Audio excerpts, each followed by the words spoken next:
बोलिए श्री सत्यनारायण भगवान की जय। श्री सत्यनारायण व्रत कथा प्रारंभ।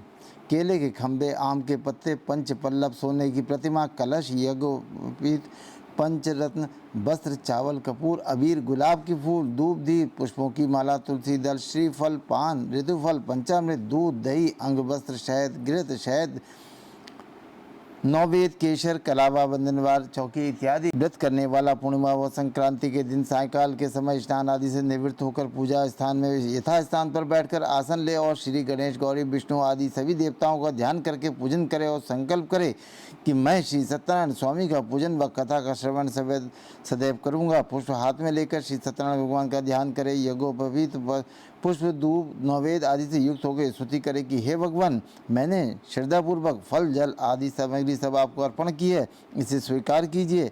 आपदाओं से मेरी रक्षा कीजिए। मेरा आपको बारंबार नमस्कार है। इसके बाद श्री सत्यनारायण भगवान की कथा पढ़े और श्रवण करे। बोलो श्री सत्यनारायण भगवान की जय।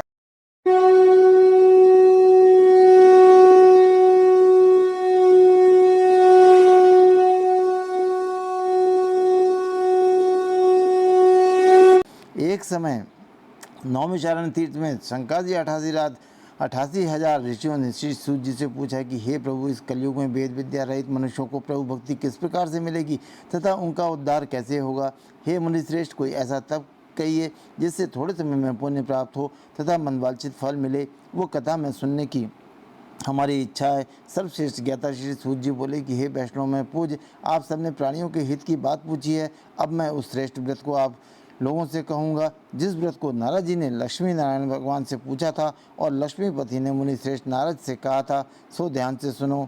एक समय योगी राज नारद जी दूसरों के हितों की इच्छा से अनेक लोगों में घूमते हुए मृत्युलोक में आ पहुँचे। यहाँ अनेक योनियों में जन्मे हुए प्राय सभी मनुष्यों को अपने अपने कर्मों के द्वारा अनेक दुखों से पीड़ित देखकर सोचा कि किसी यत्न के करने से निश्चय ही दुखों का नाश हो सकेगा। ऐसा मन में सोचकर विष्णु लोक को गए। वहाँ श्वेत वर्ण और 4 भुजाओं वाले देवों के ईश नारायण को, जिनके हाथों में शंख, चक्र, गदा और पद्म थे तथा बरमाला पहने हुए थे, देखकर स्तुति करने लगे कि हे भगवान, आप अत्यंत शक्ति से संपन्न हैं। मन व वाणी भी आपको नहीं पा सकती। आपका आदि मध्य अंत नहीं है। निर्गुण स्वरूप के कारण भक्तों के दुखों को नष्ट करने वाले हो। आपको मेरा नमस्कार है। नारद जी से इस प्रकार की स्तुति सुनकर विष्णु भगवान बोले कि हे मुनि श्रेष्ठ, आपके मन में क्या है? आपका किस काम के लिए आगमन हुआ है? निसंकोच कहो। तब नारद मुनि बोले कि मृत्यु लोक में सब मनुष्य जो अनेक योनियों में पैदा हुए हैं, अपने अपने कर्मों के द्वारा अनेक प्रकार के दुखों से दुखी हो रहे हैं। हे नाथ, मुझ पर दया रखते हो तो बताइए कि उन मनुष्यों के सब दुख थोड़े से ही प्रयत्न से कैसे दूर हो सकते हैं। श्री भगवान जी बोले कि हे नारद, मनुष्यों की भलाई के लिए तुमने बहुत अच्छी बात पूछी है। जिस काम को करने से मनुष्य मोह से छूट जाता है वो मैं कहता हूँ, सुनो। बहुत पुण्य देने वाला, स्वर्ग तथा मृत्यु लोक दोनों में दुर्लभ एक उत्तम व्रत है। आज मैं प्रेमवश होकर तुमसे कहता हूँ, श्री सत्यनारायण भगवान का ये व्रत अच्छी तरह विधानपूर्वक करके मनुष्य तुरंत ही यहाँ पर सुख भोग कर मरने पर मोक्ष को प्राप्त होता है। श्री भगवान जी के वचन सुनकर नारद मुनि बोले कि उस व्रत का क्या फल है और क्या विधान है? किसने ये व्रत किया और किस दिन ये व्रत करना चाहिए? विस्तार से कहो। भगवान बोले, दुख शोक आदि को दूर करने वाला, धन धान्य को बढ़ाने वाला, सौभाग्य तथा संतान को देने वाला ये व्रत सब स्थानों पर विजयी करने वाला है। भक्ति और श्रद्धा के साथ किसी भी दिन मनुष्य श्री सत्यनारायण भगवान की शाम के समय ब्राह्मणों और बंधुओं के साथ धर्म परायण होकर पूजन करे। भक्ति भाव से नौवेद, केले का फल, घी, दूध और गेहूं का चूर्ण सवाया लेवे। गेहूं के अभाव में साठी का चूर्ण, शक्कर और गुड़ ले और सब भक्षण योग्य पदार्थ जमा करके भगवान को अर्पण कर देवे तथा बंधुओं सहित ब्राह्मणों को भोजन करावे। पश्चात स्वयं भोजन करे। नृत्य गीत आदि का आचरण कर सत्यनारायण भगवान का स्मरण करता हुआ समय व्यतीत करे। इस तरह से व्रत करने पर मनुष्यों की इच्छा निश्चय ही पूरी होती है। विशेषकर कली काल में भूमि पर यही मोक्ष का सरल उपाय है। बोलिए श्री सत्यनारायण भगवान की जय। श्री सत्यनारायण व्रत कथा प्रथम अध्याय संपूर्ण।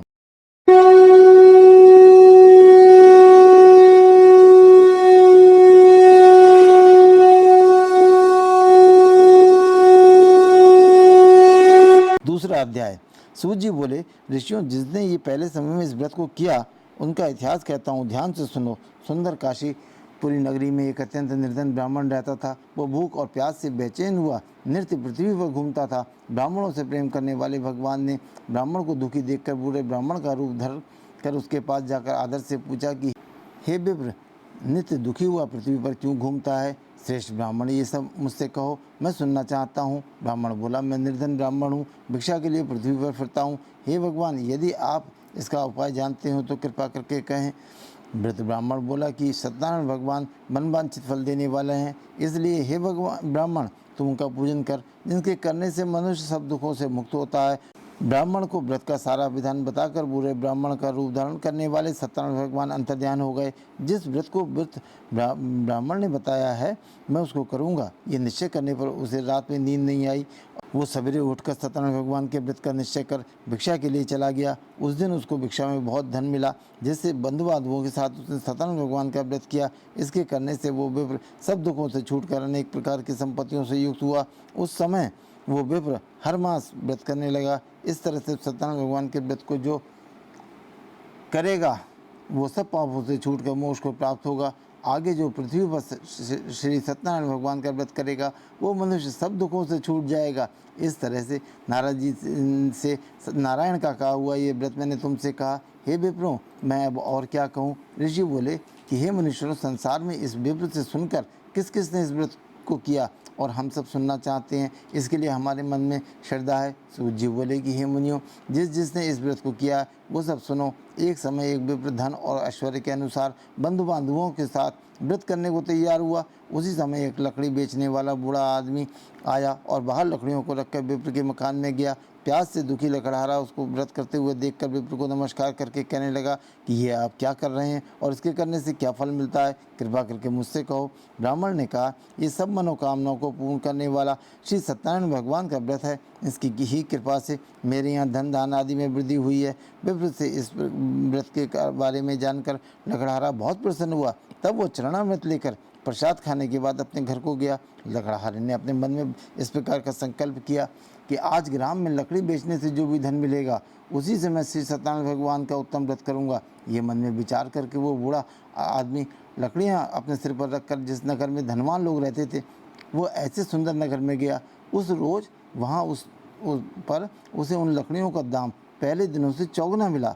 तब वो बूढ़ा लकड़हारा दाम ले और अति प्रसन्न होकर पके केले की फली, शक्कर, घी, दूध, दही और गेहूं का चूर्ण इत्यादि सत्यनारायण भगवान के व्रत की कुल सामग्रियों को लेकर अपने घर पे गया। फिर उसने अपने भाइयों को बुलाकर विधि के साथ में भगवान का पूजन व्रत किया। उस व्रत के प्रभाव से वो बूढ़ा लकड़हारा धन पुत्र आदि से युक्त हुआ और संसार के समस्त सुख भोग कर वैकुंठ को चला गया। बोले श्री सत्यनारायण भगवान की जय। श्री सत्यनारायण व्रत कथा द्वितीय अध्याय संपूर्ण।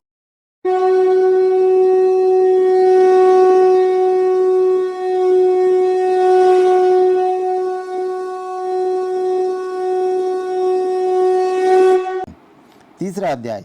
सूत जी बोले कि हे श्रेष्ठ मुनियों, अब आगे की कथा कहता हूँ, सुनो।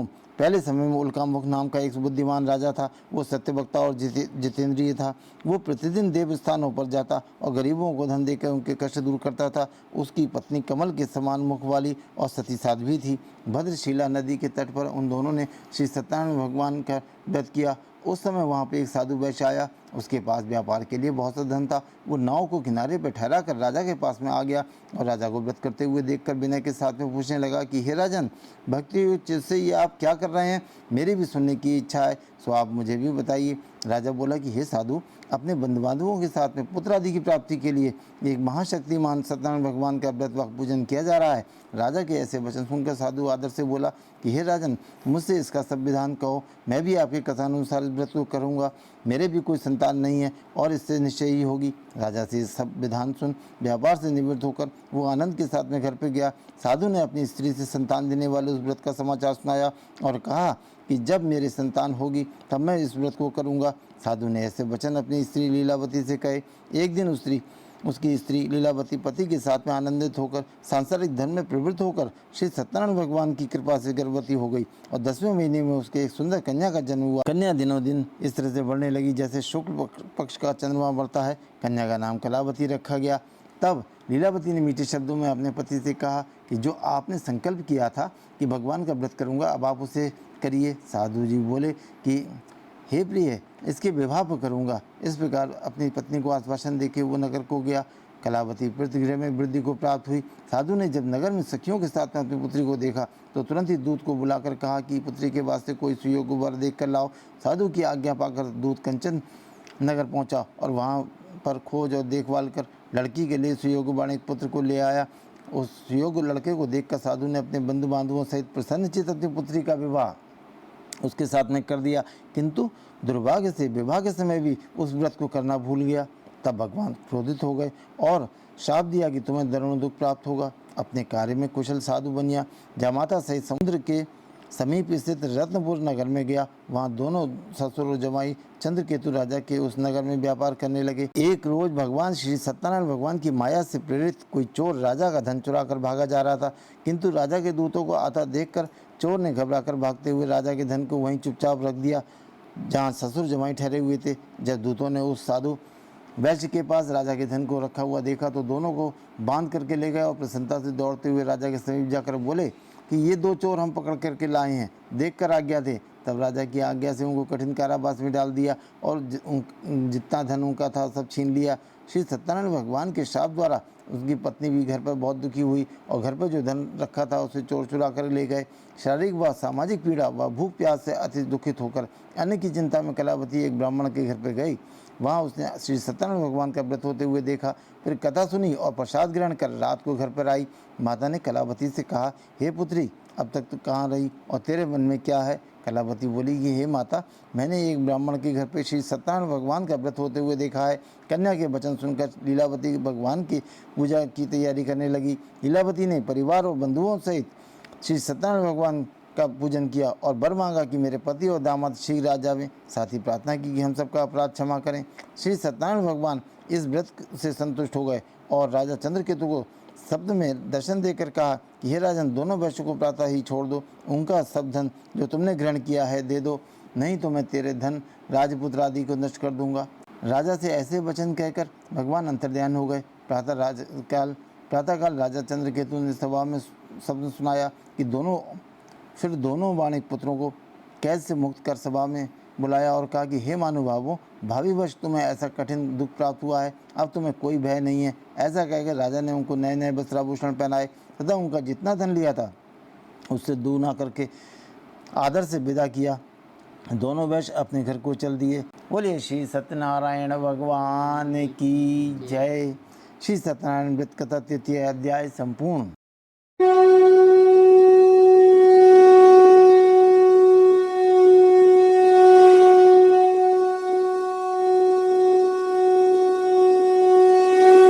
चौथा अध्याय। सूत जी बोले कि वैश्य ने मंगलाचरण करके यात्रा आरंभ की और अपने नगर को चला।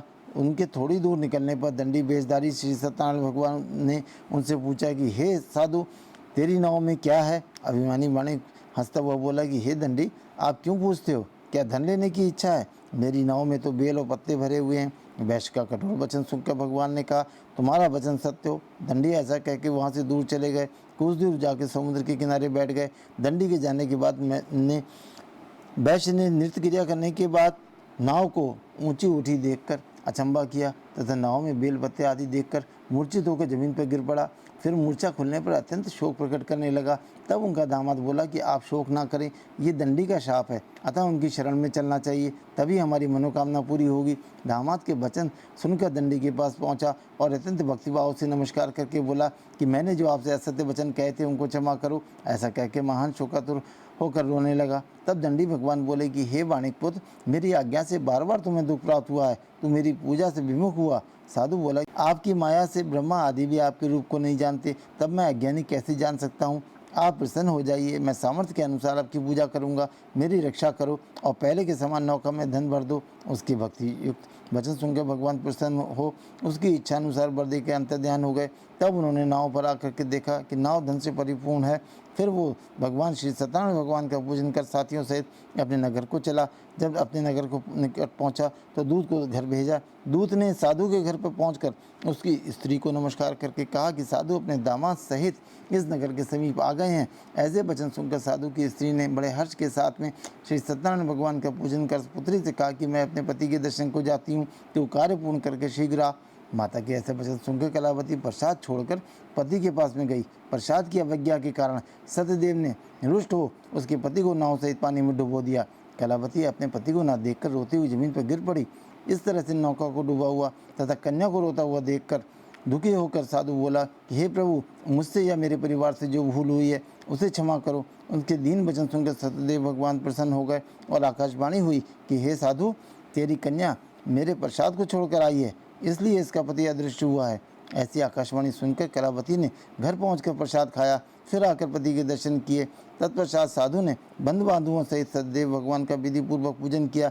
इस प्रकार वो इस लोक का सुख भोग कर अंत में स्वर्गलोक को गया।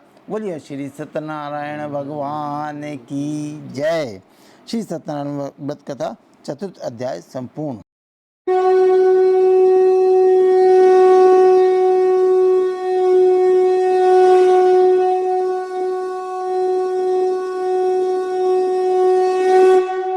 पांचवा अध्याय। सूत जी बोले कि हे ऋषियों, मैं और भी कथा कहता हूँ, सुनो। प्रजा पालन में लीन तुंगध्वज नाम का एक राजा था। उसने भी भगवान का प्रसाद त्याग कर बहुत दुख पाया। एक समय वन में जाकर वन्य पशुओं को मारकर वो बड़ के पेड़ के नीचे गया आया। वहाँ उसने ग्वालों को भक्तिभाव से बांधवों सहित सत्यनारायण भगवान का पूजन करते हुए देखा। राजा देख करके भी अभिमानवश वहाँ पर नहीं गया, वह ना ही नमस्कार किया। जब ग्वालों ने भगवान का प्रसाद उसके सामने रखा तो वो प्रसाद को भी त्याग कर अपनी नगरी को चला गया। वहाँ उसने अपना सब कुछ नष्ट पाया। वो जान गया कि ये सब भगवान ने किया है। तब वो विश्वास कर ग्वालों के समीप गया और विधि पूर्वक पूजन कर प्रसाद खाया। तो सत्यनारायण देव की कृपा से सब कुछ पहले जैसा था वैसे ही हो गया। फिर दीर्घ काल तक सुख भोग कर मरने पर स्वर्गलोक को गया। जो मनुष्य इस परम दुर्लभ व्रत को करेगा, भगवान की कृपा से उसे धन धान्य की प्राप्ति होगी।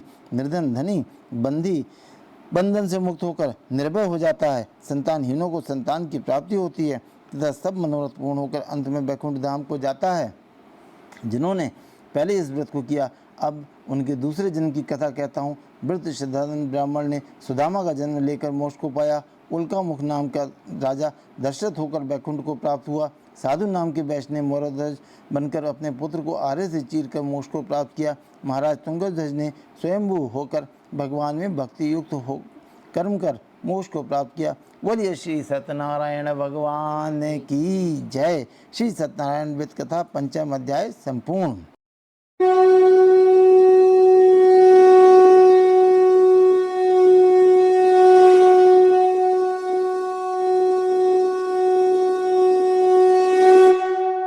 ओम जय लक्ष्मी रमणा स्वामी, जय लक्ष्मी रमणा।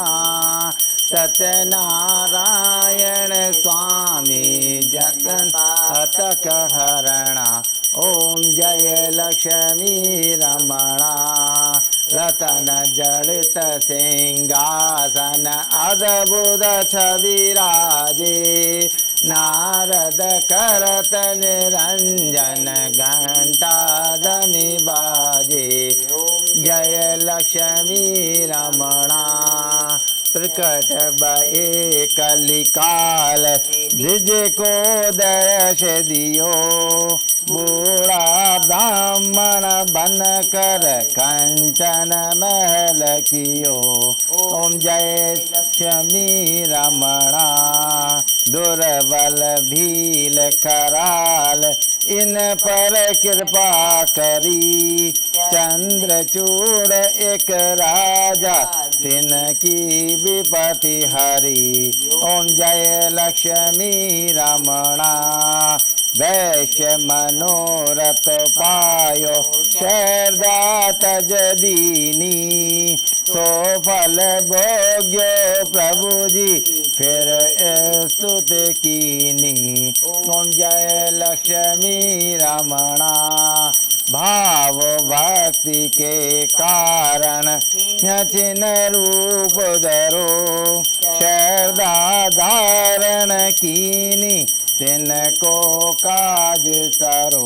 ओम जय लक्ष्मी रमणा। ग्वाल बाल संग राजा वन में बती करी। मन वांछित फल दीना दीन दयाल हरि। ओम जय लक्ष्मी रमणा। चढ़त प्रसाद सबाय कदली फल मेवा धूप दीप तुलसी से राखी सच देवा। ओम जय लक्ष्मी रमणा श्री सत्यनारायण जी की आरती जो गावे कहत शिवानंद स्वामी मन वांछित फल पावे। ओम जय लक्ष्मी रमणा स्वामी जय लक्ष्मी रमणा। बोले श्री सत्यनारायण भगवान की जय।